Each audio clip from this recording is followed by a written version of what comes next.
어둑어둑 지는 해를 보고 나는 핸드폰 전원을 껐습니다. 전원 꺼지는 소리가 마치 내 심장의 족쇄를 채우는 소리처럼 차갑게 울렸습니다.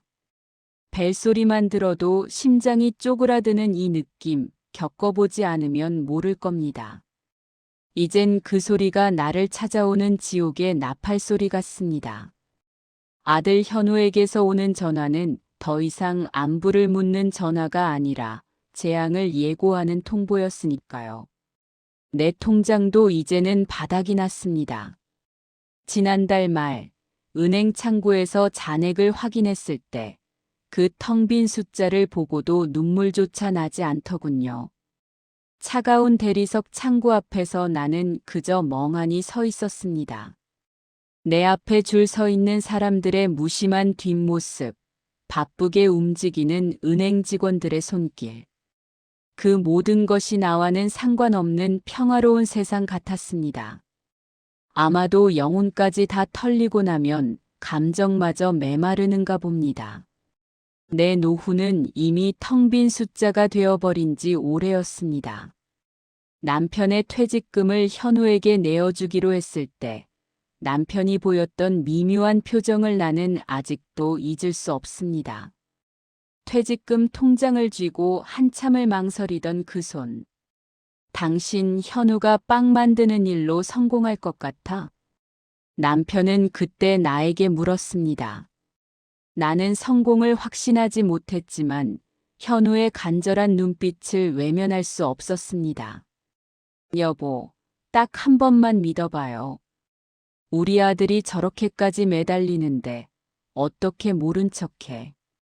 결국 남편은 체념하듯 통장을 내밀었지만 그 표정 속에는 이미 이 모든 것이 허무하게 끝날 것임을 예감하는 듯한 그림자가 드리워져 있었습니다. 나는 그때 남편의 불안을 외면했습니다. 그게 결국 지금 이 지옥의 벨소리가 된 겁니다. 아들 현우는 43입니다. 남들처럼 현우도 평범하게 회사를 다니고 있었는데 대리가 됐을 때쯤에 때려치우고 뜬금없이 달콤한 하루라는 베이커리를 열겠다며 찾아왔습니다. 그때가 5년 전이었습니다. 처음엔 반대했습니다. 빵을 만든다는 게 쉽고 편해 보일지 몰라도 그게 얼마나 고된 일인지 내가 모를 리 없으니까요. 하지만 현우의 눈이 너무 간절했습니다. 어릴 때부터 남한테 싫은 소리 한 번 못하고 늘 조용하던 아이가 난생 처음으로 무언가에 열정을 보였습니다. 엄마, 딱 3년만 해볼게요. 제 평생 꿈이에요. 딱 이것만 하고 다시는 엄마 아빠 속 안 썩일게요. 나는 현우의 그 말을 지금도 또렷하게 기억합니다.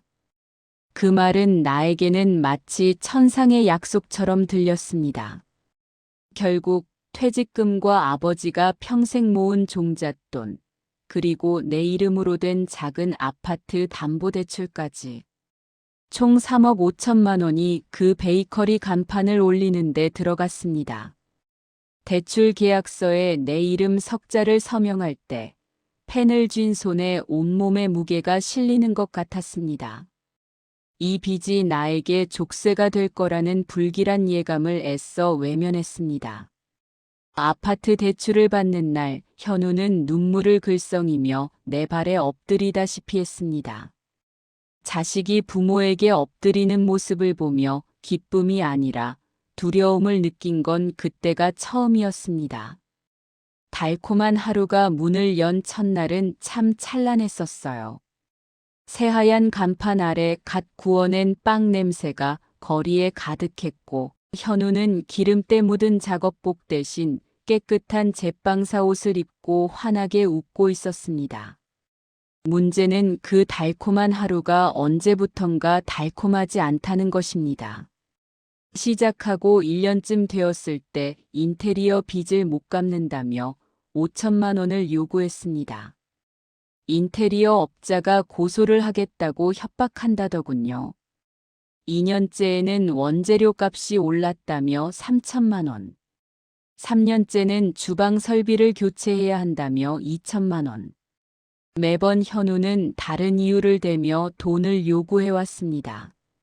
매번 그 이유는 절박했고 매번 이번이 마지막이에요, 엄마. 조금만 버티면 돼요라고 속삭였습니다. 나는 현우의 말만 믿고 바보처럼 돈을 건넸습니다. 돈을 건넬 때마다 스스로에게 되뇌었습니다.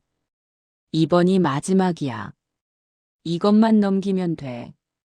하지만 마음속 깊은 곳에서는 알고 있었을지도 모르겠습니다. 나는 그저 현우의 무덤을 파는 삽질을 대신 해주고 있었던 건 아닐까 하는 생각이 참 많이 들었습니다. 그 돈으로 현우가 잠시 숨을 돌릴 수는 있었겠지만 근본적인 원인은 고치지 못한 채 파국을 향해 가는 시간만 늦추고 있었던 건 아니었던가 하는 생각이 들었지만 어쩔 수가 없었습니다. 어제 저녁 아들이 보낸 카톡 한 통을 봤습니다. 길게 적지도 않았습니다. 딱 3줄. 엄마 미안해요. 다음 달 이자 날짜인데 융통이 안 돼요. 급한 대로 700만 원만. 이번만 진짜 마지막이에요. 700만 원. 나에게는 더 이상 700만 원이 없습니다. 하지만 현우가 다음 달 이자를 못 막으면 그 모든 빚이 한꺼번에 터져버릴 겁니다. 나는 문득 깨달았습니다. 700만 원은 현우가 나에게 숨기고 있는 진짜 빚의 빙산의 일각일 뿐이라는 것을. 내 직감이 틀리기를 바랐지만 불안은 걷잡을 수 없이 커졌습니다. 나는 아들에게 아무 대답도 하지 않은 채 다음 날 아침 일찍 아들의 베이커리가 있는 상가로 향했습니다. 현우에게는 미리 말하지 않았습니다. 돈을 주기에 앞서 그 가게가 정말로 살아있는지 내 눈으로 직접 확인하고 싶었습니다. 상가 입구에 도착했을 때 나는 숨을 멈췄습니다.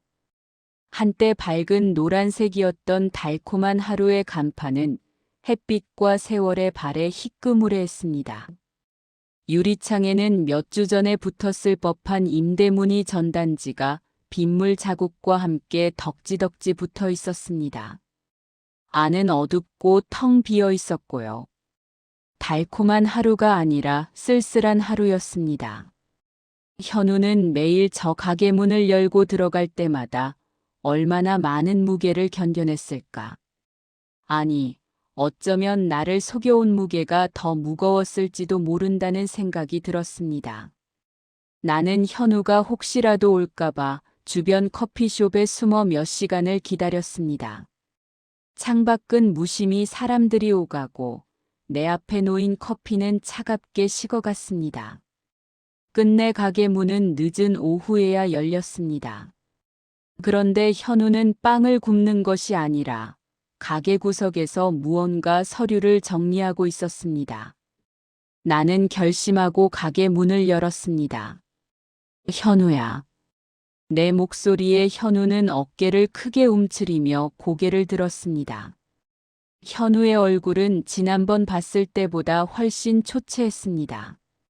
턱에는 거뭇한 수염 자국이 남아 있었고 눈빛은 초점을 잃은 채였습니다. 엄마, 갑자기 왜 여기? 나는 현우의 옆으로 다가갔습니다.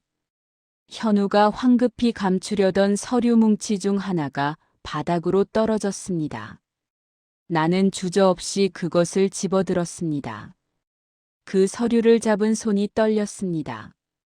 마치 오래전부터 예감했던 불길한 징조가 눈앞에 펼쳐진 듯 했습니다. 이 서류가 바로 현우가 나에게 감춰왔던 진실의 파편이구나. 그것은 사채업자가 보낸 독촉장이었습니다. 원금은 5천만 원이었으나 이미 눈덩이처럼 불어난 연체이자와 수수료를 합쳐 현우가 갚아야 할 금액은 9천만 원이 넘었습니다. 독촉장의 마지막 줄에는 금준에 변제하지 않을 시 법적 조치 착수라고 붉은 글씨로 적혀 있었습니다. 그 붉은 글씨가 내 심장에 찍히는 낙인처럼 느껴졌습니다. 현우는 나를 바라보며 무릎을 꿇고 울음을 터뜨렸습니다. 현우의 눈물은 내 심장을 찢어 놓았지만 나는 눈물을 닦아주지 못했습니다. 내 눈앞에는 이미 사라진 나의 노후가 동시에 아른거렸으니까요. 나는 현우를 뒤로하고 그 서류를 들고 집으로 돌아왔습니다. 밤늦게 남편에게 그 독촉장을 보여주었습니다. 현우 아버지는 한숨도 쉬지 못했습니다. 그저 떨리는 손으로 안경을 벗어 식탁 위에 놓더니 한참을 침묵했습니다.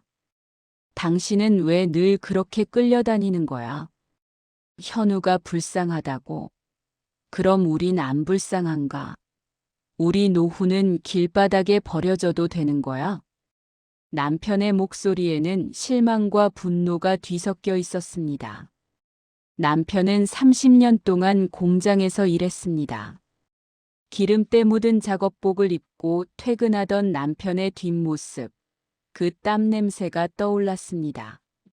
그 땀이 현우의 간절함이라는 미명 아래 허무하게 날아가는 것을 남편은 견딜 수 없었던 겁니다. 나도 당신 마음 알아. 그런데 현우가 저렇게 된 게 우리 잘못은 없을까? 우리가 너무 부족하게 키운 건 아닐까? 나는 그런 변명 아닌 변명을 늘어놓았습니다. 현우를 향한 내 무조건적인 사랑이 현우를 자립하지 못하는 어른으로 만들었다는 죄책감. 그 죄책감이 나를 계속해서 이 밑 빠진 독에 물을 붓게 만들었던 것임을 부정하려는 몸부림이었습니다. 남편은 자리에서 벌떡 일어나더니 낡은 장롱 깊숙이 보관해 두었던 통장 하나를 꺼냈습니다. 그것은 우리가 만약의 사태에 대비해 마지막으로 숨겨두었던 생명줄과 같은 돈이었습니다. 5천만 원. 남편은 그 통장을 식탁에 던지듯 내려놓으며 말했습니다. 이게 마지막이야. 현우를 살릴지 아니면 우리가 살지를 결정해. 내일 아침까지 답을 줘. 나는 그날 밤 평생 지켜온 우리 집에서 단 한순간도 편히 눈을 붙일 수 없었습니다. 눈을 감을 때마다 빗독촉장의 붉은 글씨와 현우의 절규가 교차하며 나를 괴롭혔습니다. 다음 날 아침 나는 결심했습니다. 남편이 던져준 5천만 원 통장을 손에 쥐고 현우의 베이커리 앞에 다시 섰습니다. 가게 문을 열자 현우는 어제보다 더 절망적인 모습으로 나를 맞았습니다. 엄마, 혹시 돈? 현우의 눈빛은 마치 구걸하는 짐승 같았습니다. 나는 현우를 똑바로 쳐다보았습니다. 그러나 나는 손에 쥔 통장을 현우에게 내밀지 않았습니다. 대신 나는 빈손으로 현우의 어깨에 손을 올렸습니다. 현우야. 엄마가 너한테 줄 수 있는 돈은 이제 단 1,000원도 없어. 우리가 가진 마지막 5천만 원, 그건 너를 살리는 데 쓸 돈이 아니야. 현우의 얼굴이 절망으로 일그러졌습니다. 눈가에 고인 눈물이 볼을 타고 흘러내렸습니다. 엄마, 그럼 전 이제 어떻게 해요? 사채업자들이 가만 안 둘 거예요. 저 진짜 죽을지도 몰라요. 나는 속으로 생각했습니다. 현우야, 너는 죽지 않아. 다만 너의 미성숙한 삶이 죽어야 할 뿐이지. 나는 이 순간 내가 현우에게 해줄 수 있는 최악이자 최고의 사랑을 실천해야 한다는 것을 깨달았습니다. 나는 현우에게 돈 대신 뜻밖의 다른 것을 건넸습니다. 그것은 다름 아닌 베이커리 건물주 명함이었습니다. 엄마가 돈을 주는 대신 내 가게를 살릴 다른 방법을 찾았어. 하지만 너는 내 발로 지옥에서 걸어 나와야만 해.